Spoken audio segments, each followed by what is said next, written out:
Property Graduate is proudly sponsored by Surtax Accounting.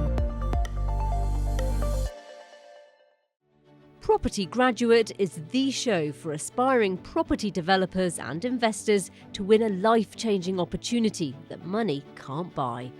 The prize is twofold: forming a property company with renowned property guru John Howard and owning 50% of the shares. John is one of the most experienced property developers and investors in the UK today. With almost 4 decades experience in the industry, he's been there and done that, having purchased and sold around 4,000 homes, apartments and developments.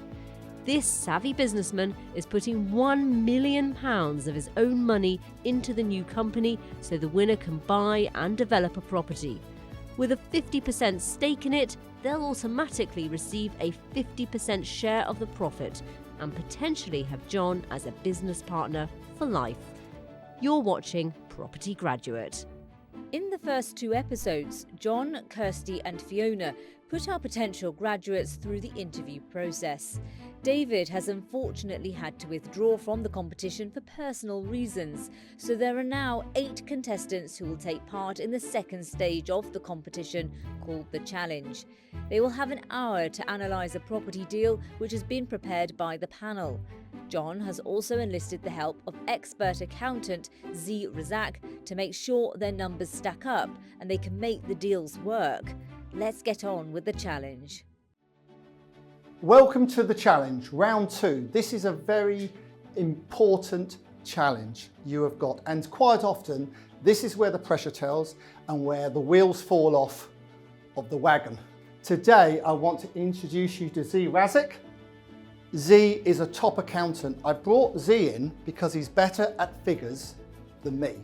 So he's going to be sitting in my chair and supporting Fiona and Kirsty. The challenge is all about a mathematical exercise of analysing a property deal.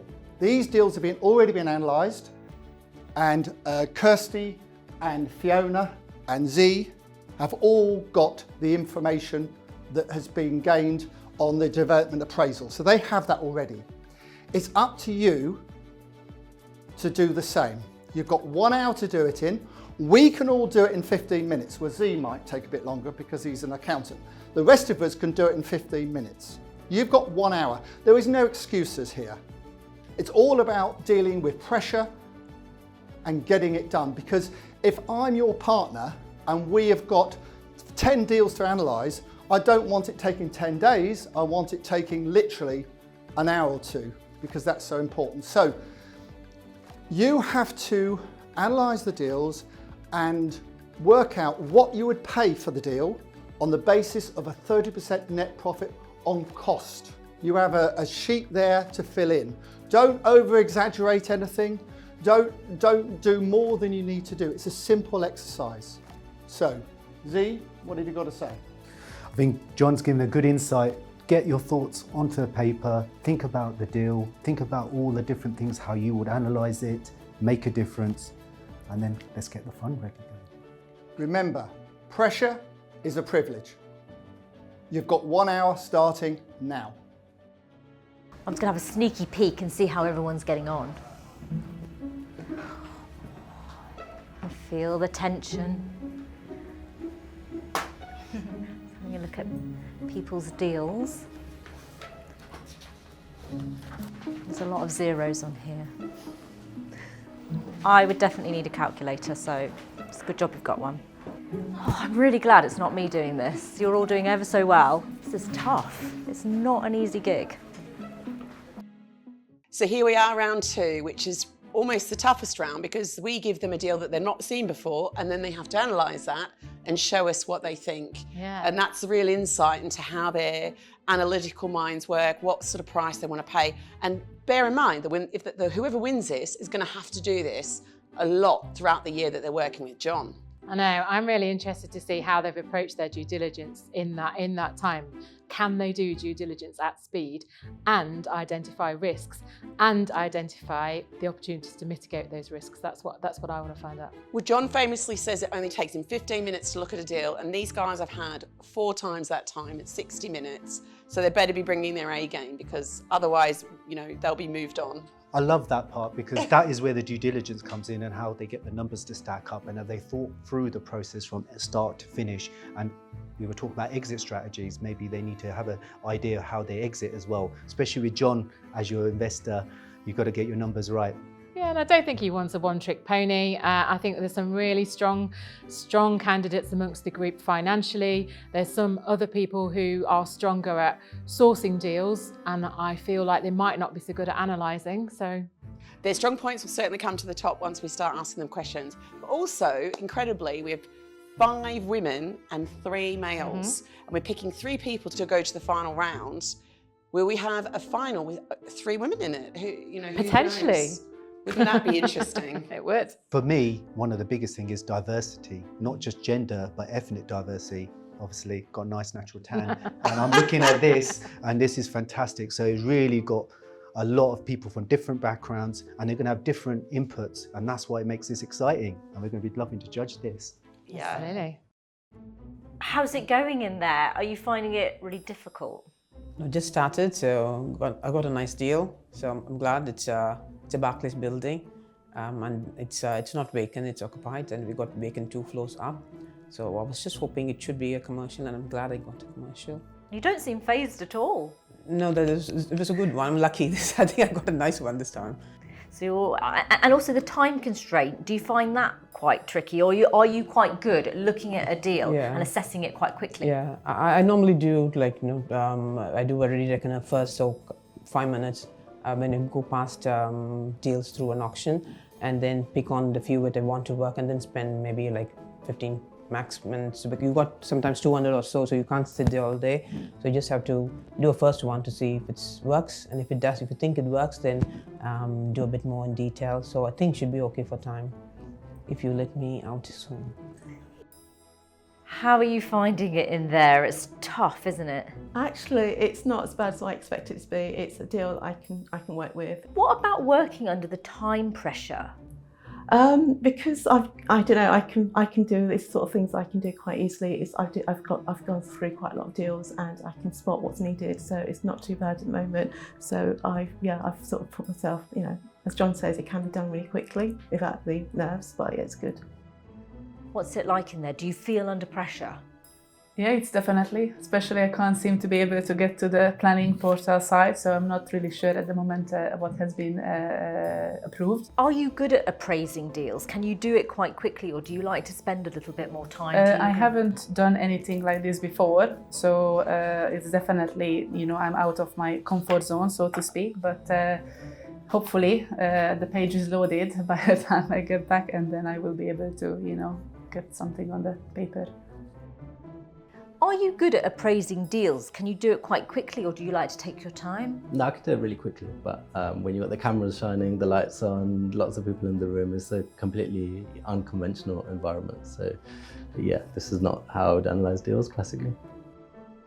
So Molly, how are you finding it all? It's a bit nerve-wracking, so I was a bit nervous over the weekend. Did a little bit of research on different strategies, commercial-wise, looked at different auction packs. But here today, feeling quite confident, quite like the deal that I'm looking at now. Are you good at appraising a deal? Can you do it quite quickly, or do you like to have a bit more time? I can look at a building. If I could touch and feel it, I can do it quite quickly, which sounds a bit bizarre. Numbers take a little bit longer in terms of you know, doing the research and stuff, but I've got tools that I use that helps me kind of get to where I need to get to. But I like to look at buildings first and I can work things out quite quickly in terms of, you know, how many apartments I could put on there and the creative side of things. So. Hi Geeta, thank you for Hi. coming through. Hi. I just wanted to quickly ask the numbers, how you filled in the main sheet. Yeah. We've got a lot of detail missing, and it's on the. Yeah, I mean, I didn't realise the first sheet until someone came and asked for it. So I've got it all here. I thought I was going to submit this one. So, and how did you find the process Yeah, of going it's through okay. this deal? So the deal was a good one, but for a few things, but minor ones, but mainly all details were there.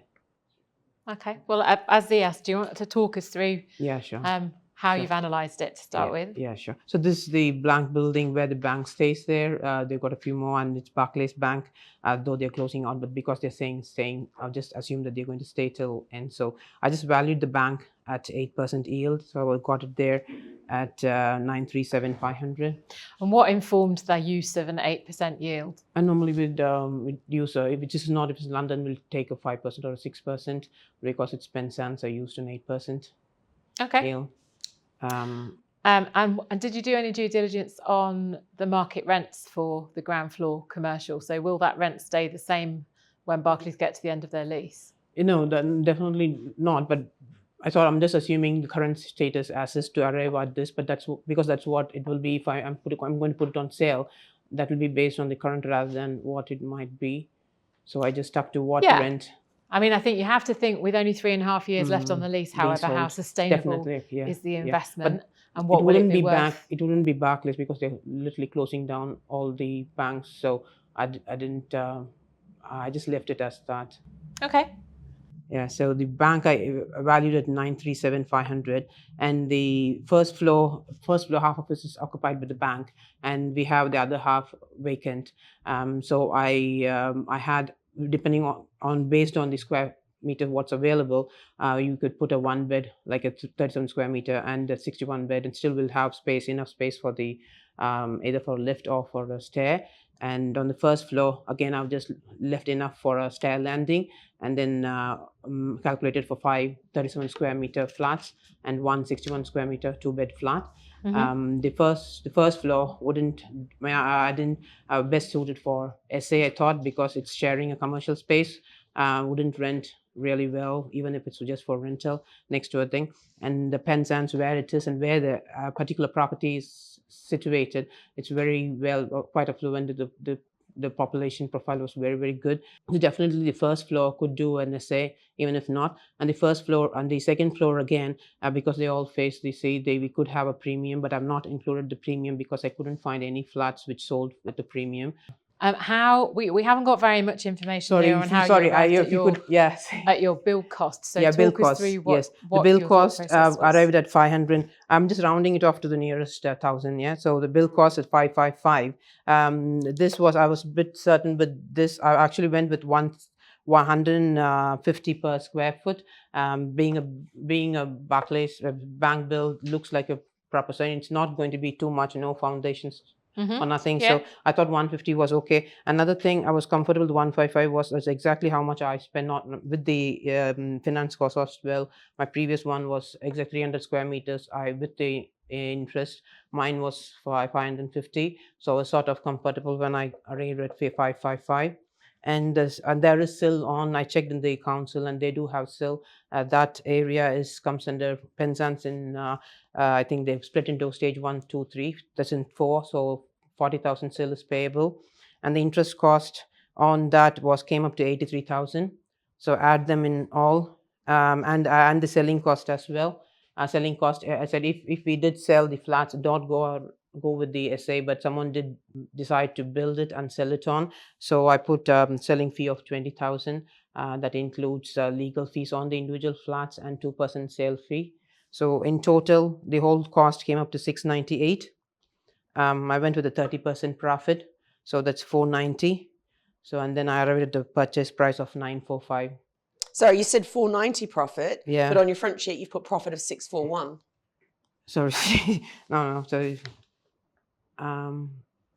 Sorry, there was something wrong. This profit 641,000, not 490. 490. I think also, what costs do you feel are missing from here? Because no, for the under the interest cost of 83,000, I added all the fees, exit fees, QS, legal, buying cost. Everything goes into the 83,000. So just to clarify, what I'm stating is, know how you displayed the numbers. You should itemize them so it can easily be followed. Because when I'm looking at this, you've made a lot of assumptions within both numbers, Okay. and then when we're asking you, the correct numbers don't stack up between the two, and that's where the challenge Would is. you want any numbers that you want clarification No, on? I think you've gone through some of them and you've noticed some were missing Yeah. because it wasn't transparent on the summary sheet. This sheet is quite important, Mm. and you've included Yes. in wholesale. It's Yes, not yes, easy. yeah. With, like marketing costs, for example, are they been Yeah. included?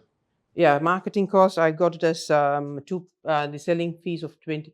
Yeah, no, this is, if you did subtract these two, you would get it. I mean, it's like the GDV 2137 and the purchase price 944. If you just keep it to the nearest, so 2137, purchase price 945, and 30% would be like 490. And the rest, if you subtract it, it's 698. And 698, if you subtract 555, the build cost, you and the sell 40,000, you get the selling fee as 20,000. Yeah, and it makes sense now you've talked it through. But if you were working with John and you Yes. presented him with this, how do you think that would work? Yeah, I should have written it down properly. Yeah, Yeah. because it's hard to get your head quickly around the numbers. Is this a deal you would do? Yeah, this one at the price at 945. And why? Why is it a deal? Yeah, because I've done, I actually did bid on two of them very similar. One was in Norwich, another one in Sittingbourne in Kent. It's just normally it's really nice, easy to do the bank buildings. They're all in straight lines. Of course, the safe there, but otherwise, it's really easy to convert them. Not many, and they're all streets. It's quite straightforward. And where they are, this place is really good. This particular area in the Penzance is really good. And your number was really quite close to what we'd analysed it out, actually, as well as the GDV. Okay. So it might have been in a bit of disarray and could have been written out in a better way. Sure. It was, you still got to the numbers that you needed to get to. Okay. So it's a 10,000 square foot building for a guide price of 900,000. What does that say straight away? It's cheap for what it is. Below construction value, 88.5 per square foot. You couldn't build that building with that kind of price. No, the reason is, that's why I immediately thought, the thing is, because you have the bank downstairs, which is making the money, just the bank will go for 900K. So what we're just trying to do, what else can I do with the 2 floors which I have for free? So if it's just the bank, we would buy for 900. Yeah. So what do I do with the upper 2 floors? Okay, let me build something, but still I'm putting 555, taking out a bit. So I think that's how I'll see it. Because that would have been the difference between, say, 944,000, only 40,000 over the guide, or being able to bid $1 million on that, over that magic second. Being Barclays, I wasn't too sure if I could just, with Barclays, let me do this. It's going to be forever. It's not that. They're just closing down everything. So this would definitely be one of the ones they might close down. So, got to look at what it should be later. If it's just for another, 2 restaurants or something, a hairdresser, what would it, so that will yield at 8%. So I thought, if you cut it down and maybe 4 years down the lane, if I have 4 shops or 5 shops, would I go on an 8% yield? And you might have already done the upstairs. So then you're at the stage where doing the ground floor wouldn't be a problem. You'd have cash flow from the upstairs or the sale proceeds or something like that. Yeah, so that all makes sense. Yeah. Thank you very much, Geeta. No, don't be sorry. We've understood what you've done. You've analysed it. Well done. I didn't see this. I didn't even see this. I was just doing this, and they said, "Give me the 2 papers." It was stapled to it. Yeah, it's a challenge, but you met it. You've explained it. So thank you. Thank you, Geeta. Thank you for your time. Thanks for having me. So overall, do you think it went okay? Yeah, good. I mean, was it tough being grilled by the accountant? No. So I said they were looking for the numbers, and I didn't have the numbers on the first page. So I just had to explain. It's the same numbers which I had on the second page. So I just had to explain how I arrived at it and why. So it was okay. So welcome, Felicia, and I'd love to see your calculator, fellow calculator wielder. So remind me, you do property on the side, but you work full time, is that right? So I used to do property on the side when I worked full time in the city, but now I just do property all the time. And what was your profession in the city? I was an actuary. Okay, so just a bit confused because we've obviously had your sheets through. Right. Kirsty, did you want to? To be perfectly honest, from this presentation, have no idea what you're going to do with this or what your numbers are. Right. And the question I have is that if you gave this to John, what do you think his reaction would be? Okay, what I wanted to, it looks a mess, but I did show my calculations here. Basically, Yeah, sorry, I'm messy actually then. Yeah, the numbers are there. So basically, I would just have to obviously talk him through. So, well, I think, the point I'm trying to make is that John's a busy guy. Yeah.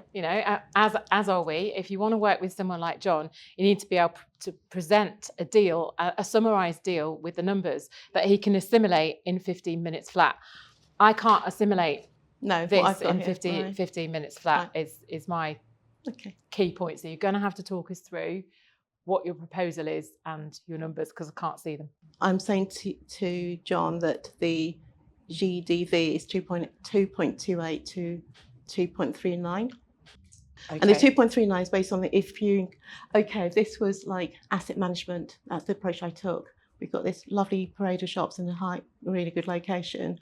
And so what I did was to go, we've got a vacant unit. So I worked out the vacant unit, and based on I feel like a jigsaw puzzle, there's some prices. So the ground floor, there's one section where you got the ground floor unit. So I sort of rounded up, it's £300 per square metre. So I then sort of worked out what the ground floor, the total cost of that vacant unit, and 60k rent, using the 12.44 yield given in the auction pack, made increase the value by the 482,315 at the bottom. That's trying to find a tenant for the vacant unit. Yeah. And how likely would that be now to find a tenant for a vacant 3-floor nightclub? Based on my kids, they're still going out partying, so I still think there's demand for it. It's an excellent location, Harrogate. So yeah, I still think that it's for the right location. There's still demand. Yeah. I still go clubbing. My kids Did that nightclub closed? Well, so why did it close? Yeah, demand for clubbing. I think there's still demand for clubbing because my kids are still going out clubbing. Well, leisure in general. I mean, I think your overall approach it is appropriate in terms of looking at it as a commercial asset management deal rather than looking at it as a resi conversion. So if you're not looking at it as a resi conversion, is that why we don't have lots of build cost numbers? That's it. Yeah, this is like this form sort of made you say you need to build out. Then I thought, this is an asset management thing. I can increase the rent, because like a lot of the rents were coming up for renewal, and even I gave a 5% increase. So a lot of them was like 2022, 2023. There's a few, so I said, okay, let's overall assume that we can increase the rent increase 5%. And all what the was that based on? So what are market rents doing in Harrogate? That was, I didn't have a chance to look at what the market's doing, but it's just like, based on the assumption, what Harrogate is, it's like, it's a desirable location. So it was like, yeah, it will be desirable. It's not like it's in a different location where there's like, it's dying. I was actually in Exeter over on Friday, and that's like transformed over the last 3 years. So some parts of the city, of the UK, things are going like... Yeah, absolutely. There's lots of parts that work as commercial, but I would say... that's a key piece of due diligence. If you want to keep this commercial and look at it as an asset management deal to uplift value, the key piece of information you need to understand is what are the market rents doing in that location? Are they going up? Are they going down? You can't just make that a big sort of assumption. Assumption, because every high street and every location is working differently. Hi Felicia, I just want to add a few things. I was hoping, you being the finance person on this, on the out of all the candidates that come up, you would have some very detailed numbers and they would flow through. And one of the things I'm noticing here is when you buy, you have a tax that hits you when you buy it. You've got the VAT, I'm not even going to the VAT. Okay. It's another one called stamp duty land tax. Right, yeah. I can't see that anywhere on here. So regardless of your strategy, surely you should have factored that in, right? Like I just wanted to get the value, the GDV, and say, okay, what's my purchase cost going to be? What we got the suggested price. Sorry to interrupt, but I went backwards. When the price. You've bought property before. Oh right? yeah, you got stamp duty, legal costs, and everything. Yeah, so those are things of bread and butter, aren't they? And you should be able to document them, right? Yeah. So you got stamp duty, land tax, and then you mentioned VAT. So what was your thought process on VAT? Okay, my thought process on VAT is 20%. I thought, okay, this is the guide price was 1.8 to 1.9 million. And I thought, okay, we've got to pay VAT. So I just took the VAT, this is why you see 0.8 reduce the price.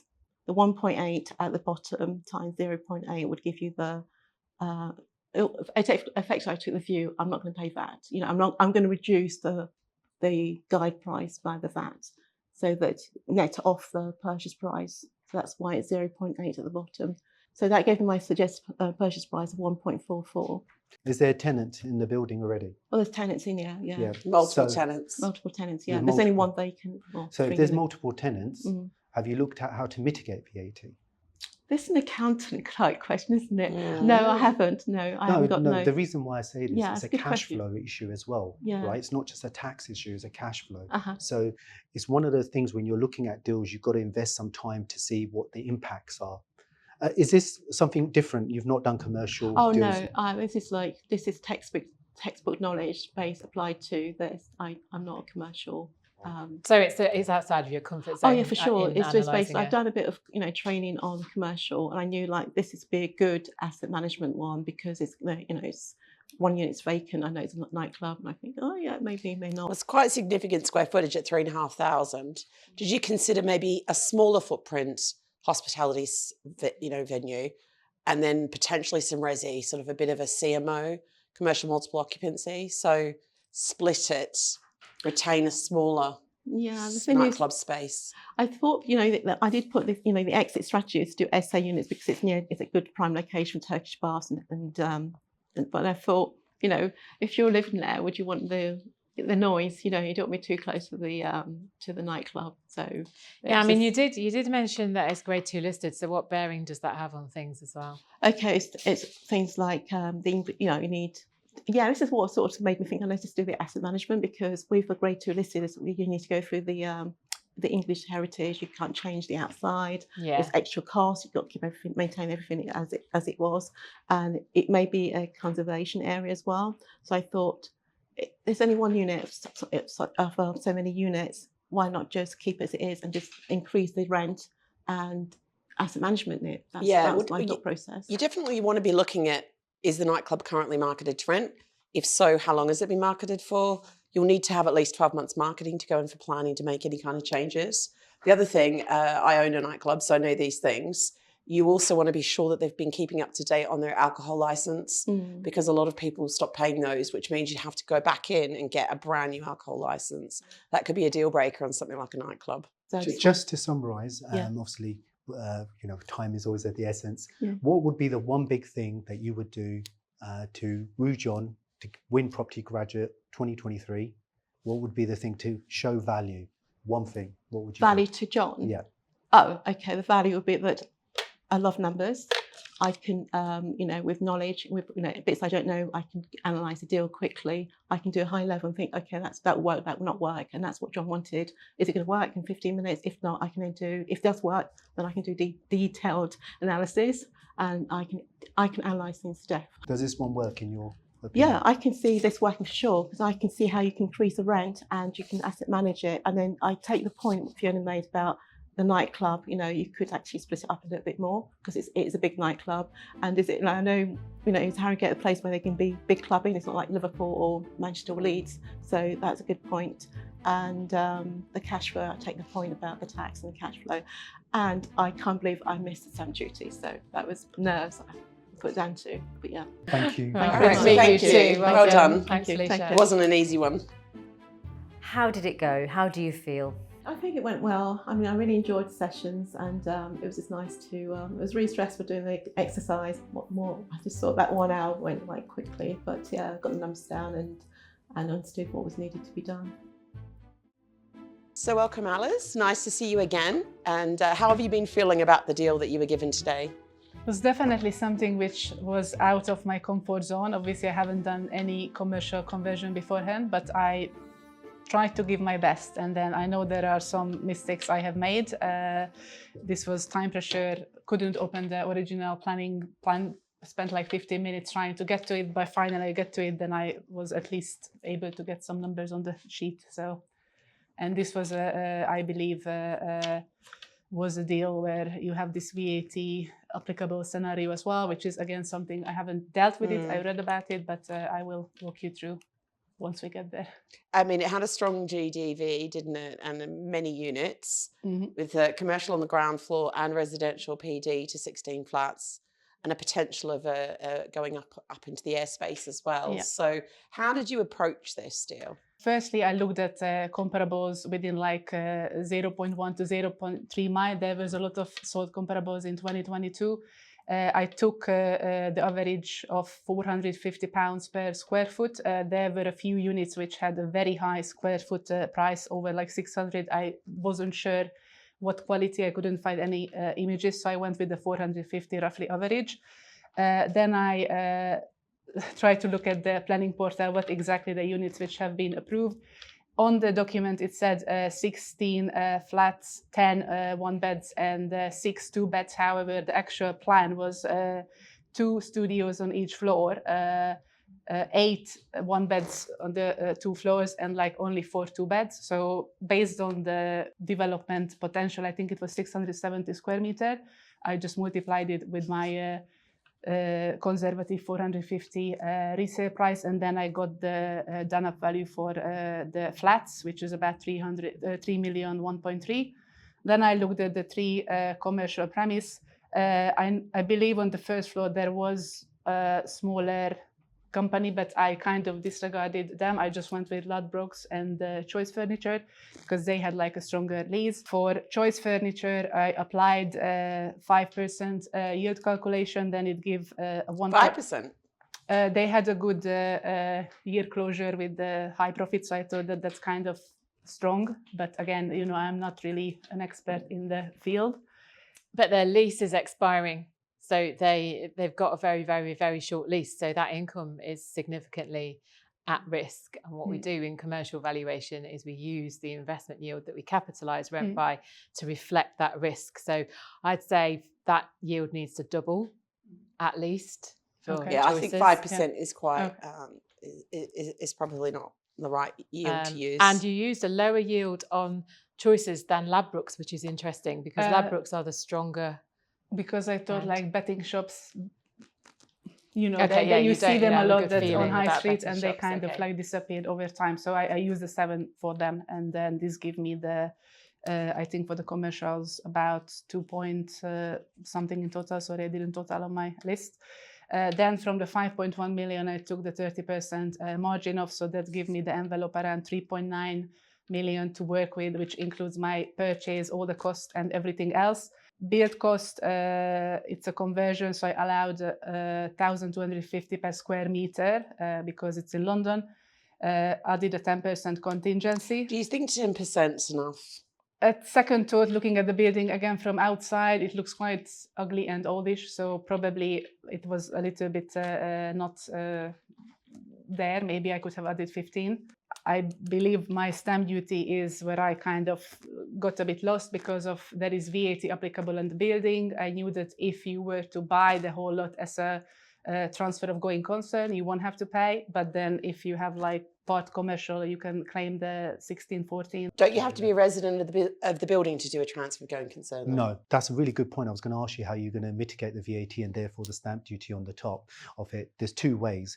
I think you're getting confused between the 2. One of them is a transfer of going concern, which you do as something called a 1614A, which I think is applicable here. But also another way is, depending on what exit strategy you're doing, you can do a conversion and therefore you can do something called a 1614D. Sorry guys, getting a bit technical. Yeah, but I think that will help with the cash flow. You've had a go, you know, you've had a go at looking at that, which is something you've not dealt with before. And you'd always bring a tax advisor in to deal with that. You wouldn't be really expected to do that yourself. Yeah. I think it's always important too with these sorts of analysis, and I'd expect that if you were 2023's property graduate, you'd be sending a very brief summary sheet to John to be sure that your numbers actually add up. Because when I take your GDV and minus cost and profit, you're out by about 10 grand. Might be a small thing. I'm not a numbers person like Zee is, but you know, you just need to do that one last check to make sure all of your numbers are tallying, just so that it looks professional. I think the other thing is we don't know what timescale this project is on. What timescale are you working on? So I actually thought for the actual conversion, maybe like 12 to 18 months. And I know that in the planning as like maybe a second phase, there was the option to do like, you know, extra stories. When I looked around the street view, all of the buildings seemed pretty much in the same height. So I wasn't sure if the local planning would be happy to, you know, have like a high story building there. In the back of the building, there was a single flat roof area. And then again, my thought was like, because of the permitted development, you have to have lights access. If you develop that further, then maybe you have to reconfigure the whole plan. So just to clarify on that, 12, 18 months to do the build and the planning, how much then to, if you were selling as your exit? 12 to 18 allowed to include like the 6 month sale if you start marketing early. And something which I found it could be a little bit concerning is that there were actually studios in the original plan which was below the 30 square meters, so there could be a little bit of difficulty. Yeah, to national get, space standard issues. Yes, risk could be because of the building look quite old, so asbestos could be in the premise, but then you can get the tax relief, which could be 150% off what you're spending. I'm a fan already. Asbestos, land remediation relief, 150%, fantastic. And because you haven't listed any surveys or things that you would have considered. Yeah, time was definitely a pressure, and then I got a little bit scared when I couldn't access the plan, so I spent 10-15 minutes to try to open it, and then at the end, finally. Okay. I got So somewhere. what do you think exit strategy wise? What do you think the exit strategies could be? So it could be for first-time buyers, maybe for rent it out. So I looked at the rent for in the area. Studios around 1,100 per calendar month, 1 bed's 1,300, and the 2 beds for 1,500. The transportation link is very good because it's only about 500 meters from the station. I believe in the borough nearby there are also universities like London Business School, so maybe like you know, for students or somebody who wants to get to the. So did you consider? So John wants to get his money back out and do more projects. And so how would you do that with a project like this? Try to sell, you know, maybe off plan, start advertising early enough, or can get some money back if can put in a planning application at the same time when you start the project for the additional 2 stories, and then just sell it off to like another developer. Then you can recoup back some of the money. I don't know, refinance maybe as a final ultimate. If you wanted to, you know, woo John on this, get him part of the deal and all the rest of it, and be property graduate to 2023, what would you do? What would be the one thing that you would do to make that difference? Obviously, you will learn more because every day is a learning opportunity. So whatever you have reflected back to me now, I will go away and continue to study. And to be honest, all I just can say that 1 week ago, I didn't even know about the tax VAT issues. I was just revisiting, you know, previous series, learning, seeing what questions you guys are asking and try to. But as I did say, this deal is something which I never done before.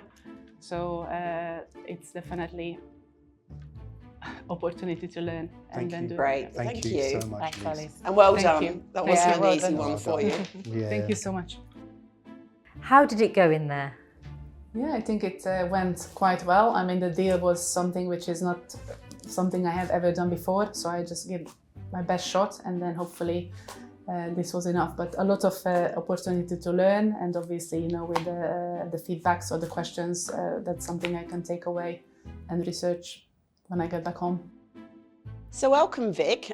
Thanks for coming back. We were in round 2. You had quite a difficult one to analyse. What did you think when you saw what you'd been given? I'm glad you said that. Yeah, it was a little bit difficult. I think not in terms of the deal analysis, just the data points behind it, trying to find, you know, square footage of your sites. I was looking all over the place. I couldn't believe there was a planning application with no architect plans, so that was difficult. So did you go on the planning portal using the references on page 2 and check out? Oh yeah, absolutely. I had a good look of the planning application. Know it reasonably well now. I was on EPC sites as well, looking at, you know, the existing property. So I managed to find square footage for that property, but that was the biggest challenge. I probably wasted way too much time doing that. How did you come up with the suggested purchase price? I worked backwards from the GDV, put in all the costs. So, you know, when I look at a deal, there's a few things that are just fixed, right? And then your purchase price is your variable. What's going to be fixed is your sale value per square footage, the cost of the build. That will obviously vary, whether it's a conversion or whether it's a new build. And then work backwards and get that 30% on cost. From the pack, where it's got a guide price of 2.3 million, and you put 236,000, how do you feel that's realistic, and what's your mindset behind that? It's not realistic. When I've managed, had a little reflection over lunch on the deal. I think the costs were pretty toppy. I work primarily in London. This is obviously in Aylesbury, so a little bit out. So I think there's probably about $500,000 too much in the cost. That would have potentially gone towards a purchase price. So, I mean, still nowhere near the guide price. I think the guide price is asking too much, frankly, but 236K is unrealistic, right? Of course. Yeah, and what comparables did you use? Where did you find your comparables to inform your calculation of GDV? Actually, you could see the 6-bed property was sold. I use property data, and when I use property data, I always find this a little bit toppy on the price per square footage, but that's all I had in this instance. And did you use the scheme function on property data, or did you use the unit function? Because there's 2 functions, isn't there? Yeah, the unit function. Oh, okay. Because they also have a scheme function where you can plot it as the 8 properties as a scheme. So that may have produced different results.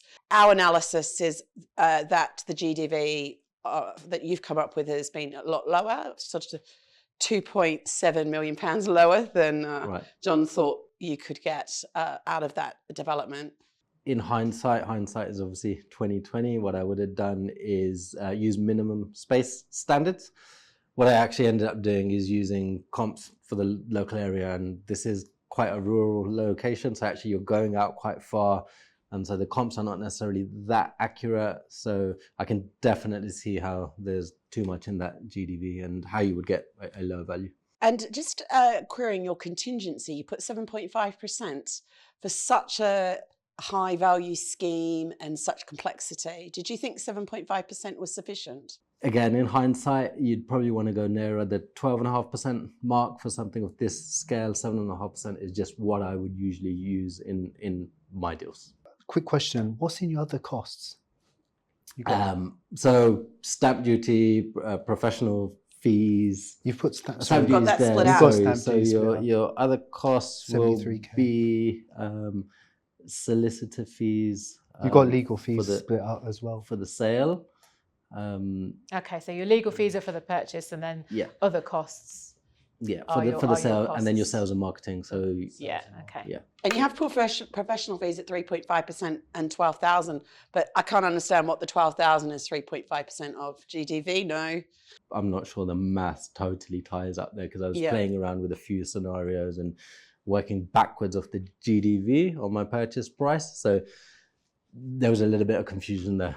It won't be too far out, but the bulk of this is GDV too high and costs too high.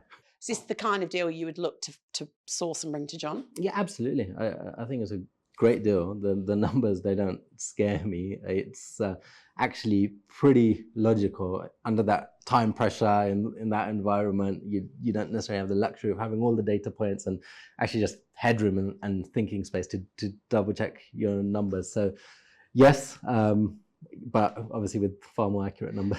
So one point I want to say is that if you had more time to make that impression on John, what was the one thing that you would do differently to what you've done? I would make sure that there is precise attention to detail on my numbers. And then exit strategies worth considering on this project. So let's talk through your proposed exit strategies, one of which you said sell on with planning. This particular plot comes with planning, but I just wanted to demonstrate my thinking there that if you were going to get a plot of this nature which didn't have planning, that is definitely an option. So you could add the value and sell off with planning gains. Bungalows versus houses. Talk us through your thinking. Yeah, just looking at the local area, they seemed like bungalows were more desirable. I saw when I was looking at comps, more bungalows have been sold. So actually, I think that's definitely going to be more desirable in this kind of rural location. They do take up more ground space though, don't they? Obviously, when you've got 2 stories, there's less footprint. So maybe you can build more units. Yeah, absolutely. I mean, it felt like you had the space to play around with there, and your build cost not necessarily going to be massively different. So that was the thinking, but clearly, I'd want to get better advice. Build costs are different on bungalows because you've only got 1 story to build. And so it actually brings your build cost down, but Fiona's right that it takes up more land mass, so it's working out which is the better. Yeah. Did you look at the demographic of who lives there, age of population and things like this? Because bungalows tend to be for people who are more elderly who don't want to have a second floor? Yeah, exactly. No, I didn't get a chance to have a look at that, but I took that data point from just comparing what had been sold in the local area in the very close vicinity, and it felt like the demographic must be older because there were so many bungalows that had been sold. How long do you feel it would take you to sell? Because you mentioned earlier, you reckon it'd be 12 months to sell all the units? Yeah, I think in 12 months you should be able to sell all of them. Just last question, this is the accountant tax advisor coming out at me. How do you put these deals? What software do you use and things do you use? I work on Excel primarily. Love it. I just want to know, our analysis shows, a purchase price of around 2.1 million, and you've come up with 236,000. How are you going to persuade the seller to sell it at such a significantly discounted price? I mean, look, I think that figure is pretty unrealistic given what the guide was and obviously the deal analysis. But nevertheless, you'd look to negotiate on any deal. You want your first answer usually to be no, so you know what you're playing with. In terms of persuading the seller, I mean, there's a couple of options, right? You could share your plans with them and potentially offer up a proportion of the profit if that's that's a road you want to go down. On that point, what is a realistic value? Because as you've said, that's a bit unrealistic, isn't it? It's 10% off the guide price, right? So obviously you wouldn't be auctioned. What would you feel is realistic? I mean, I'd want to work backwards from the GDV. So without having that in front of me, and getting a 30% profit, having the cost right, I wouldn't like to see it. Thank you from me anyway. Thank you for thank you, Vic. Thank you. Vic, how did it go? I feel like it's been a very intense, tough morning, and not massively positive about the next step.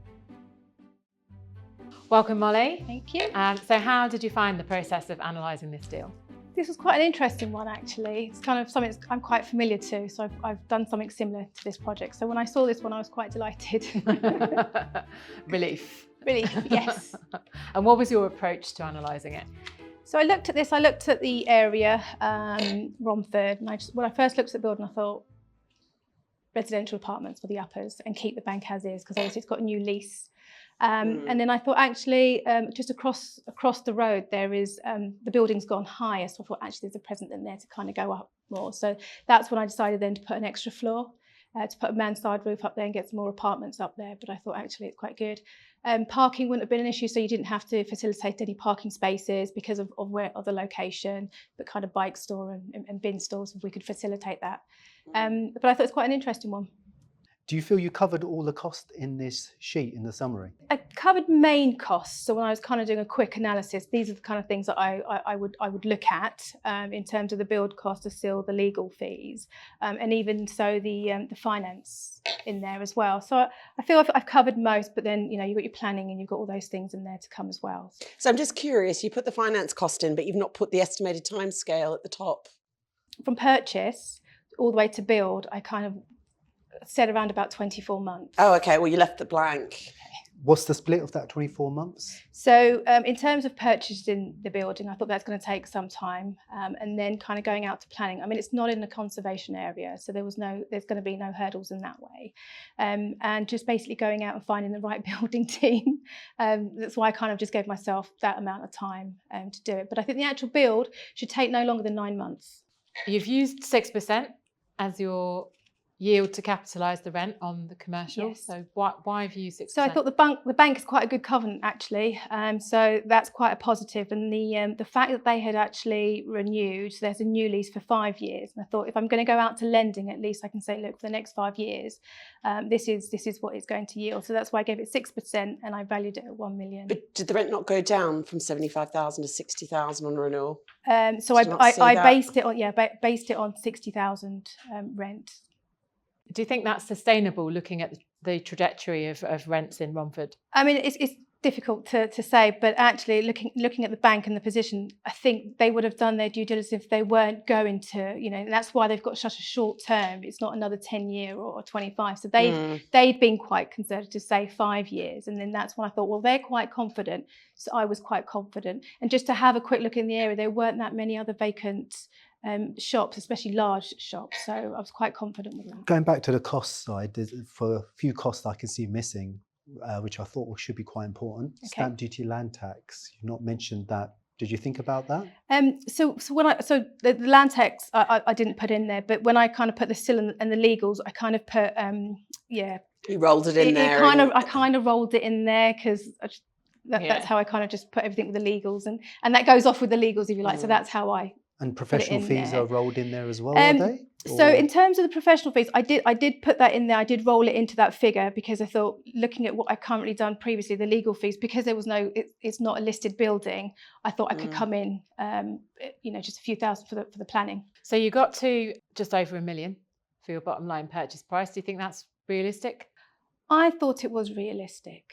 I would have tried to negotiate a bit more because there weren't all the full costs in How would there. you negotiate? It's an auction.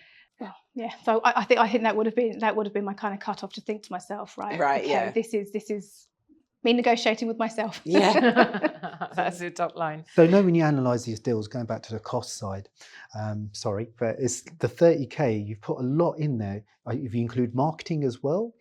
The marketing I hadn't put into that cost, no.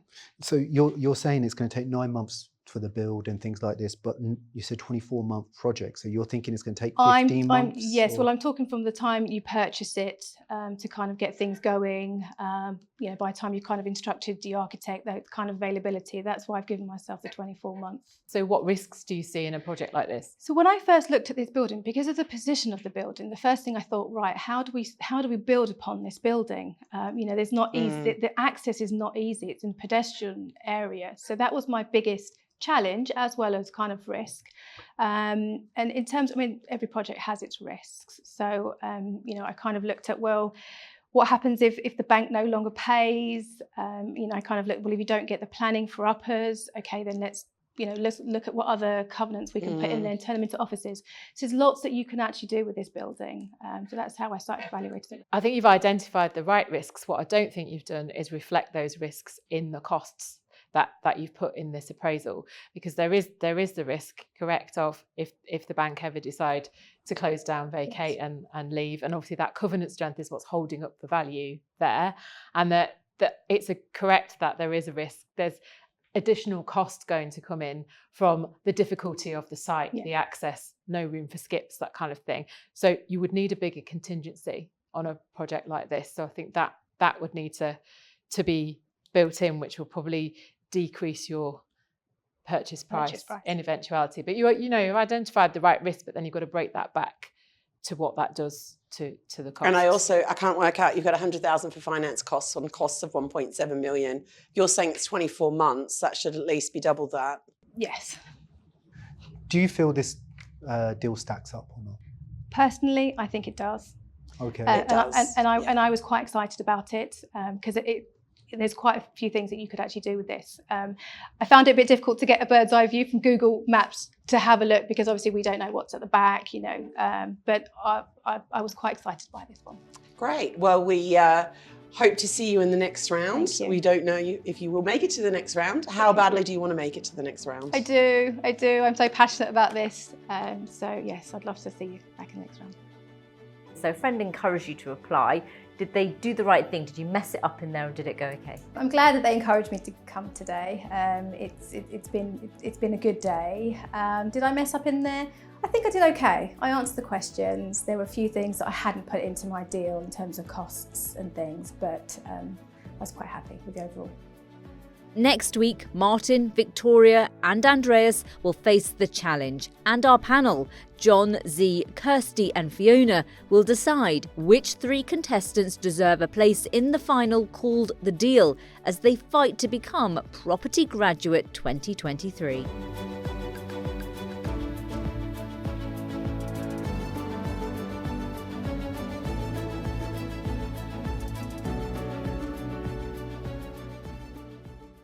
Property Graduate is proudly sponsored by Zee Razaq Accounting.